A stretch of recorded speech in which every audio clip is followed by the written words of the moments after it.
Hello friends, তোমরা সবাই কেমন আছো? আশা করি সবাই ভালো আছো। আমিও খুব ভালো আছি। আজকে আমি তোমাদেরকে করে দেখাবো বেগুন দিয়ে সর্ষে ইলিশ। তো চলো কি করে করলাম সেটা তোমাদেরকে দেখাই।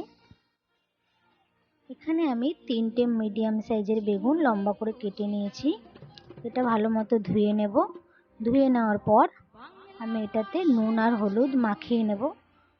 মাখিয়ে নেওয়ার পর এখানে আমি 2 চামচ সাদা সর্ষে আর 1 চামচ কালো সর্ষে আমি কিছুক্ষণ ভিজিয়ে রাখবো।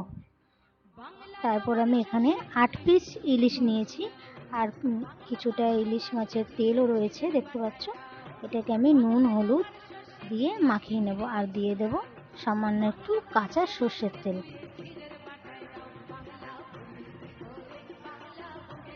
নুন হলুদ আর তেল দেওয়ার পর আমি এটাকে ভালো করে মাখিয়ে নিয়েছি, দেখতে পাচ্ছ।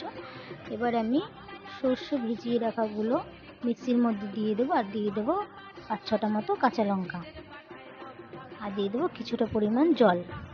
এটা আমি মিক্সিতে ভালো করে পেস্ট করে নেব। এই দেখো কত সুন্দর করে পেস্ট করে নেওয়া হয়ে গেছে। এবার কড়াইতে আমি তেল গরম করে নেব। তেল গরম হয়ে গেলে আমি নুন হলুদ মেখে রাখা বেগুনগুলো আমি এক এক করে ভেজে নেব। সব একসাথে ভেজে নেওয়ার পর আমি একটু হালকা লাল লাল করে ভেজে নেব। এই দেখো লাল লাল করে ভাজা হয়ে গেছে, বেগুনটাও নরম হয়ে গেছে। আমি এবার এটা বাটিতে তুলে নেব। তারপর একই কড়াইতে আরও কিছুটা তেল দিয়ে নেব। তারপর তেলটা গরম হয়ে গেলে দিয়ে দেব কালো জিরে। কালো জিরেটা যখন ভাজা হয়ে যাবে তারপর আমি এর মধ্যে দিয়ে দেবো পরিমাণ মতো হলুদ আর দিয়ে দেবো গুঁড়ো লঙ্কা। গুঁড়ো লঙ্কাটা আমি রঙের জন্যই দিলাম। আর দিয়ে দেব পরিমাণ মতো লবণ। লবণ দিয়ে দেওয়ার পর দিয়ে দেবো এর মধ্যে বেটে রাখা সর্ষে আর জল। তোমরা ঝোল যতটা রাখবে সেই অনুযায়ী জল দেবে। এবার এটাকে আমি একটু নেড়ে চেড়ে গ্যাসের ফ্লেমটা হাই রেখে ফুটিয়ে নেব 5 মিনিট। ফুটে যাওয়ার পর গ্যাসের ফ্লেমটা লো করে আমি এক এক করে নুন হলুদ মাখিয়ে রাখা ইলিশ মাছগুলো ঝোলের মধ্যে দিয়ে দেব। ইলিশ মাছ রান্না করতে কিন্তু বন্ধুরা বেশি সময় লাগে না। এরপর আমি গ্যাসের ফ্লেমটা হাই রেখে আমি ঝোলটাকে ফুটিয়ে নেব।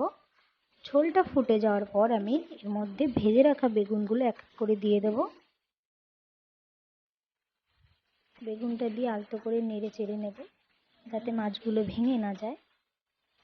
তারপরে বেগুনটা দিয়ে দেওয়ার পর আমি এটাকে 5 মিনিট মতো লো ফ্লেমে ফুটিয়ে নেব। ফুটে যাওয়ার পর আমি একটা বাটিতে ঢেলে নেব। ঢেলে নেওয়ার পর আমি উপর দিয়ে একটু সামান্য কাঁচা সর্ষের তেল আমি উপর দিয়ে ছড়িয়ে দেব। তোমরা জানিও কেমন হয়েছে রান্নাটা। টাটা।